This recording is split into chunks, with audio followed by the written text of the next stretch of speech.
here for our regular weekly chairman's update. There's so much that's been going on in Washington politics this summer and now the fall. It's tempting to talk about everything, but I want to focus on one thing for this update. Maybe cheat a little bit at the end, but the one thing I want to focus on in this update is the shutdown. As you've read or heard, the federal government back in the other Washington in D.C.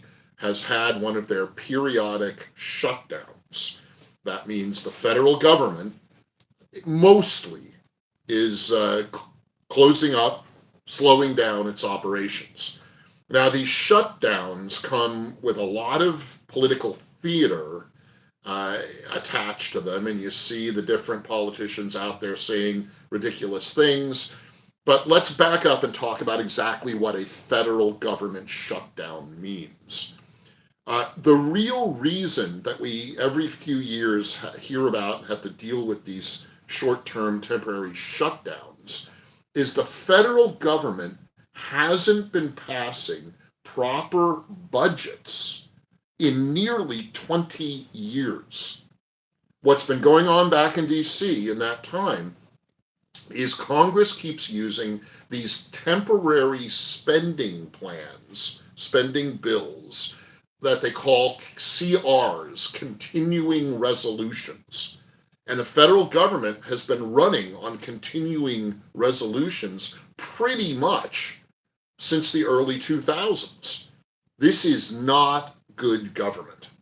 It is a system of basically temporary kind of band-aid approaches to major spending questions that just keeps the government working but doesn't solve the systemic underlying financial issues that the federal government should be dealing with, needs to be dealing with. Some of this has to do with the growing national debt, but some of it just has to do with the toxic politics of the swamp back in D.C. The legislators in Congress and the U.S. Senate would rather use these continuing resolutions than do the hard work of negotiating a proper budget. So we have these continuing resolutions, and they come up every few months, about once a year, depends. Different agreements last for different periods of time. And lately, we had the most recent debate came up over the current, just expired, continuing resolution, and there was a lot of back and forth on this one. Some of it has to do with the White House administration's priorities, but really writing budgets or doing these spending bills, these continuing resolutions, are a legislative issue. In our system of three branches of government, the legislature holds the purse strings, writes the budgets, deals with the tax policies. The executive implements what the legislative puts into law. And of course, the judicial reviews the processes and makes sure that the legislative and executive branches are operating as they should. So that's the nature of our government. That applies to the federal government in D.C. That applies to our state government here in Washington State, in Olympia. So back in D.C., the legislature was bickering and fighting over the latest Band-Aid, the latest temporary spending plan. And it came to a point, now it involved many different debates and issues, policy points, but it came to a point, particularly on the matter of extending health care benefits under the Affordable Care Act, the federal health care reform law passed about 15 years ago. Affordable Care Act, also known as Obamacare. This federal law and the policies around it has to do with how Medicaid, not Medicare, Medicaid is used to give more people some form of health coverage. Now, we can get into the weeds about how Medicaid has problems, and even though you get a card under Medicaid that says you have insurance, not really insurance. The problem with the Medicaid card, of course, here in Washington State, we call our Medicaid system Apple Health. And remember, Medicaid is a hybrid. It combines federal dollars and some federal oversight with state dollars, and states run the Medicaid programs. So here in Washington State, we call our Medicaid system Apple Health. Other states call it different things. And the problem we have here in Washington, which is the problem many states have with their Medicaid programs, is you can give someone an Apple Health card, but finding a doctor or a hospital who will accept the Medicaid card, the Apple Health card, is a challenge because many don't want to accept it because Apple Health doesn't pay very well. They don't pay very quickly, and they don't pay the full price of what providing health care to somebody costs. These are the mechanics we've been dealing with here in Washington State for a while. But the dispute back in D.C. that caused this shutdown had to do with extending the coverages available under the Affordable Care Act, Obamacare, through Medicaid, the hybrid federal and state program, to people who are not in the United States legally, illegal aliens. Now, the Democrat proposal back in D.C. was to extend in most of the country the Medicaid coverage to illegal aliens. The Republican position was to oppose that. They don't want to do that. And that's where the conflict happened, couldn't come to an agreement. And as a result, the most recent continuing resolution spending plan didn't pass. So now there's a shutdown. They went past the timeline of the previous continuing resolution, and now there's no spending plan. Most of the disagreement really took place in the U.S. Senate, where Senator John Thune out of South Dakota is the majority leader. He's the head Republican, and the Republicans have a very narrow majority in the U.S. Senate. Thune has taken what some call a hard line. He doesn't want to agree to the Democrats' proposal to extend Medicaid to illegal aliens in the United States. And Thune has a lot of support behind his position. Some on the left, some Democrats are trying to say this is all about Trump, Trump, Trump. It's all about Donald Trump. Donald Trump was not directly involved in the Senate's disagreement. It was a Senator John Thune thing. And it was Schumer, Charles Schumer out of New York is the Democrat leader in the U.S. Senate. So it was more a Thune-Schumer disagreement. Trump was a peripheral character, really, in that drama.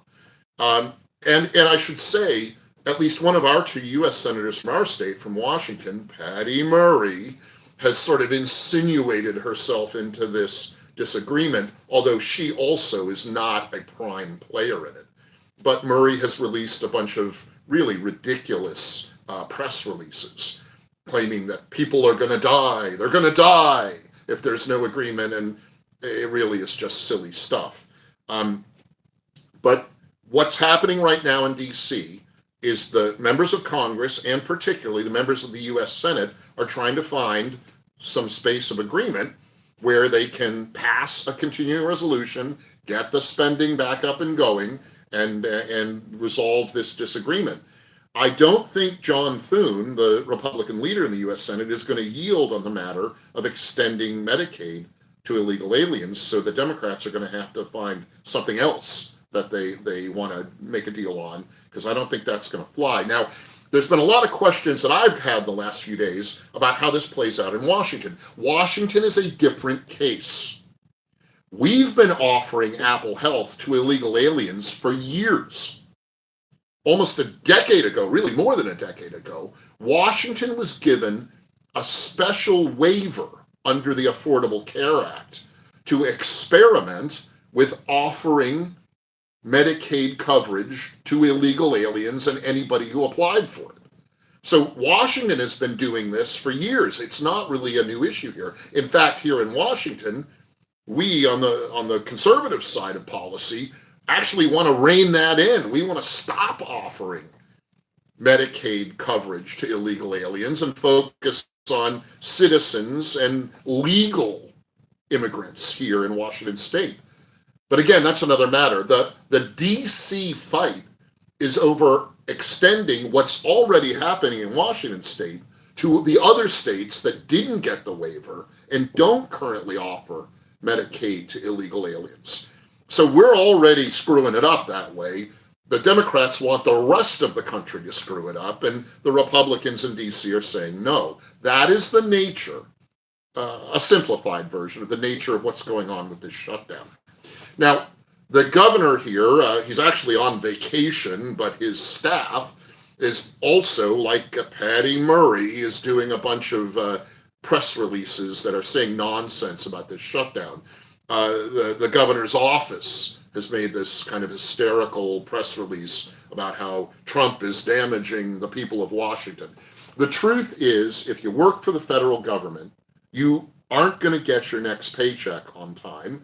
Probably. Some do, most don't, because of the shutdown. But this is more like an administrative payroll hiccup than a major problem. If they call it a furlough, it's basically a non-paid leave that federal employees get. Once this disagreement gets worked out, and it probably will be worked out in a few days, that's what the recent shutdowns have done. If you work for the federal government, you come back to work, you eventually get your paycheck. It may be delayed by a week or 2 weeks, but you get caught up. In most cases, in other shutdowns that have happened in recent years, you get back pay, so you don't actually miss any pay.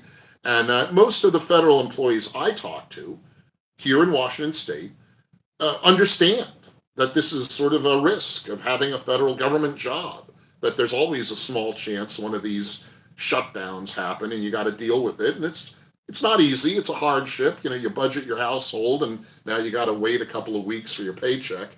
But generally, the federal employees I've talked to here are pretty philosophical about it. They understand this happens every couple of years and they don't like it, but it's not the end of the world. So the governor's hysterical press releases really are phony politics. That's the nature of the shutdown going on in DC. In the past, recent past, when these things happen, they tend to work themselves out in about a week, maybe 2 weeks. All the indications I get from my sources in DC is there probably will be some kind of resolution to this in about a week. And so we'll keep our eye on it and hope that happens. Now, I just want to end this update with a quick note.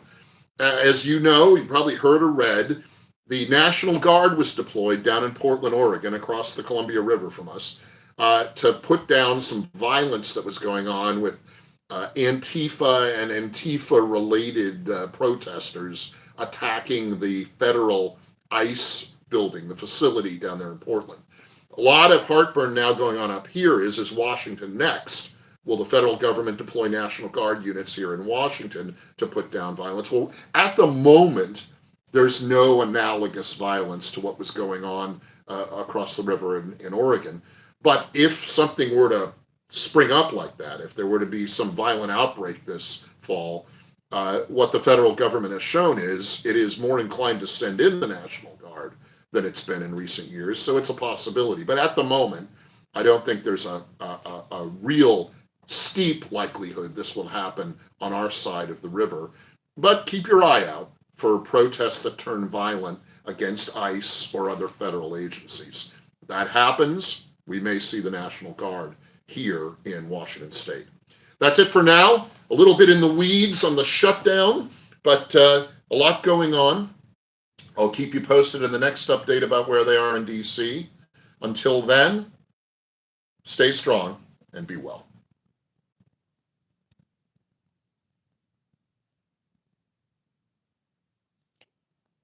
That was good. A little long, but I didn't